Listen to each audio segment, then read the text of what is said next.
Brothers and sisters, welcome back. This is the In My Grow Show, a podcast dedicated to taking the mystery out of cannabis. As always, I'm Alex Robles. So I want to thank you guys for taking the time to listen to me and hanging out, talk about cannabis a little bit. Yeah, so before I start the show, I want to explain why the podcast schedule's been a little sporadic the last few weeks. It'll come out 1 week, and then it won't come out for 2 weeks, and it'll come out again. A little over a month ago, I was in a car wreck. That's a pretty bad one. I mean, I didn't break any bones, I didn't go to the hospital, but I got pretty banged up. The car took the worst of it. The car got totaled. So these past few weeks have been just this constant parade of doctor's appointments, physical therapy appointments, talking to insurance adjusters, talking to lawyers, and on top of that, because of the injuries, it hurts to sit for a long time. So podcasting and editing, it makes it hard. So I appreciate you guys listening to me. I think I'm through the bulk of the paperwork side of it. Now all I have to really do is focus on, the physical therapy and the doctor's appointments. I'm feeling better in some ways, and still kind of painful in others, but, all I can do is move forward. All right, folks, so enough of that. So now that that's out of the way, let's talk about what I've been smoking on. So lately I've had this Royal Kush. Royal Kush was created by G13 Labs and is a hybrid crossed with an Afghani and a skunk. And the skunk itself is a hybrid. And it's a pretty good indica. I'm not a real, I don't gravitate towards the indicas. It's not my first choice, but this one's, I like it. It was really good. A little dry. Had to rehydrate it a little bit, but, other than that, once again, not too bad. The other thing I've been smoking is a premium jack, and all it is really is just a jack harer grown really well. Because I believe it was Nugs, was the people who grew it. I picked it up here in Ojai at my buddies up there at Ojai Greens, and it was just a perfect smoke, man. And I'm a fan of the jack harer anyways. If you're in town, see if they still have some. Stop by. Alright, next we have the report from the Cannabis Frontline. Let's see what's happened in the last few weeks. Alright, out in Pennsylvania, Senate Resolution 258 seeks to amend the Controlled Substance Act so that marijuana is no longer classified as a Schedule I controlled substance. If passed, the resolution would urge Congress to take action to amend federal law so that states could regulate cannabis absent undue federal interference. Is that how that works? Do we go state by state and then we have them change it? Do we need all the states to do that? Or just a majority? Well, I wonder. I don't know. If you know, send me an email. inmygrow@gmail.com, or find me on Instagram and educate me, and that is at inmygrow. And in Illinois, Senate Bill 336 would permit physicians to recommend cannabis therapy as an alternative to opioid treatment. Hey, that sounds like a great idea out there in Illinois. I think you guys should try that. If you're out in Illinois, let me know how that goes. Closer to me, in California, Assembly Bill 2069 would explicitly bar employers from discriminating against workers solely because of their status as a medical cannabis patient or due to testing positive for medical marijuana use on a workplace drug test. I like the sound of that. I know that's going to alleviate a lot of people's stress about being a patient and having certain jobs. Because I know a lot of first responders that really worry about that. So that's a really good idea. I hope that happens. Let's see, it says here, update. The Assembly Labor and Employment Committee held a hearing on AB 2069 and approved the bill. It is now headed to the Appropriations Committee. All right, we're on our way, folks. I like that. That's cool, man. I really do like that. That's awesome. So now I'm going to talk about something really local. If you're not in the Ventura or Santa Barbara area of California, this really won't matter to you unless you're going to come to visit. If you're going to come to California and come to Santa Barbara, Ventura area, awesome. This will help you. So I found this website called sbverde.com or sbverde.com if you speak Spanish. And for those of you who don't speak Spanish, verde is green. Alright, so back to sbverde.com. It's a website. If you're coming to, like I said, if you're coming to the Santa Barbara Ventura area, it's a cool little resource because it tells you where the dispensaries are. It tells you where the medical cannabis doctors are, because some cities only allow medical cannabis, so you have to be a patient in order to access the dispensaries. Yeah, it sucks, but those are the rules out here, so what are you going to do? So anyways, back to SB Verde. So yeah, they've got, a map set up for it. They'll tell you where to go. And also when you put your email in, they send you these cool little maps for a walking tour, for a 420 friendly walking tour. They've got 2 for Santa Barbara and 1 for Ojai so far. But like I said, if you live here or if you're coming to visit, check them out. It looks like a lot of fun. I haven't tried it yet, but I plan to real soon. And I need to get in touch with somebody out there from them. Mr. or Mrs. Verde, if you're out there, email me, find me on Instagram. But yeah, I need to talk to you guys about all of this because it sounds like a lot of fun. It sounds really cool. So yeah, get a hold of me. Yeah, and good job on those maps. I like those maps. They look like fun. All right, moving on. Okay, so last time we spoke, I mentioned a little bit about the differences between a nutrient deficiency and a pest infestation. That a pest infestation will start in one area and then spread from there. While that is true,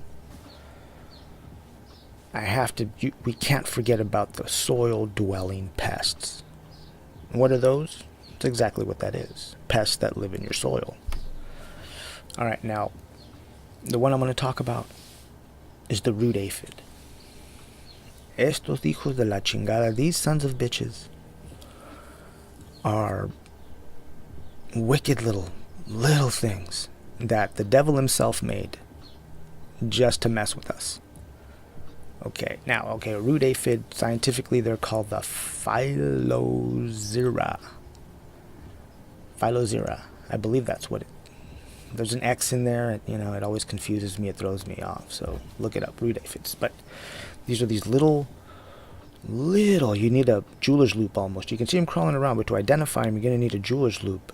And they're either white or a beige or a brown.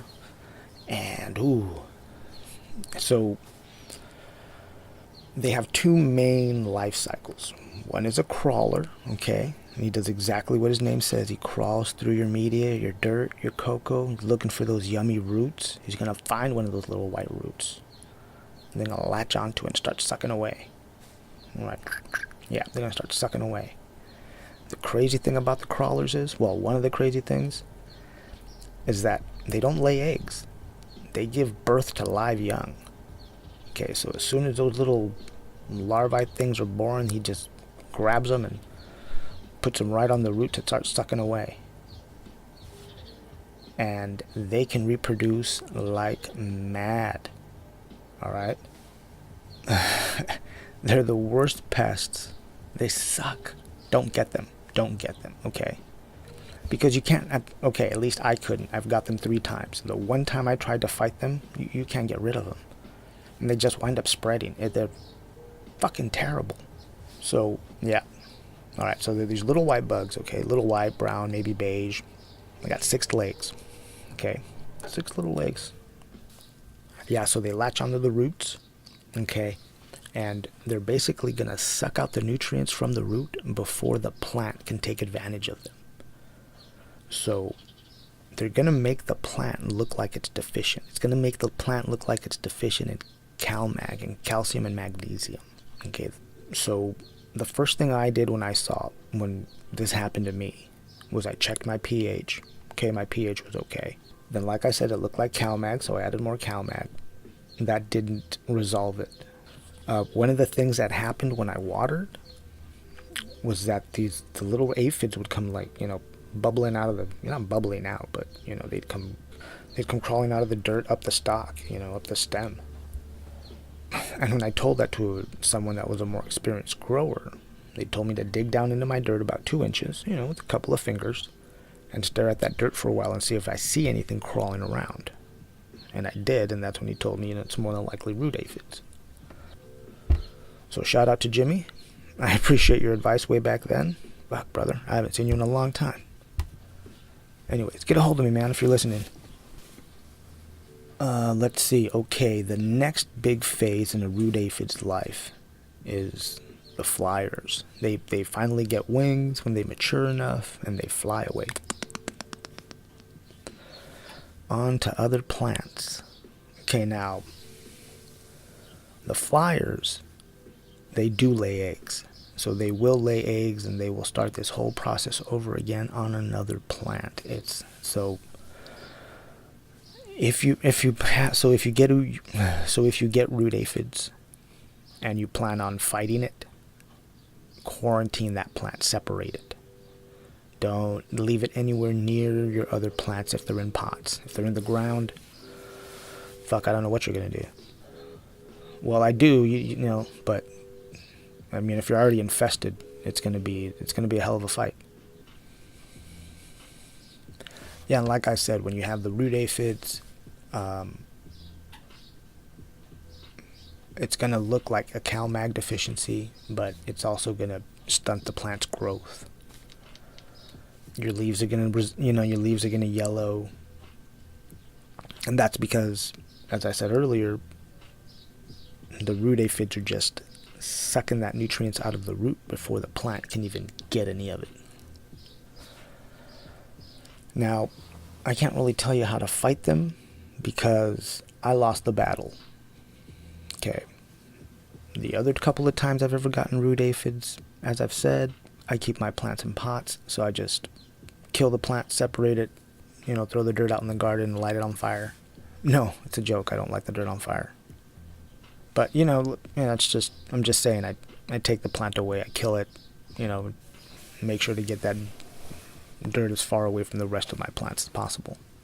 What I do is I do an integrated pest management, which is my IPM, for soil-dwelling pests, not just for root aphids, but for fungus gnats and whatever else may lay eggs in the dirt.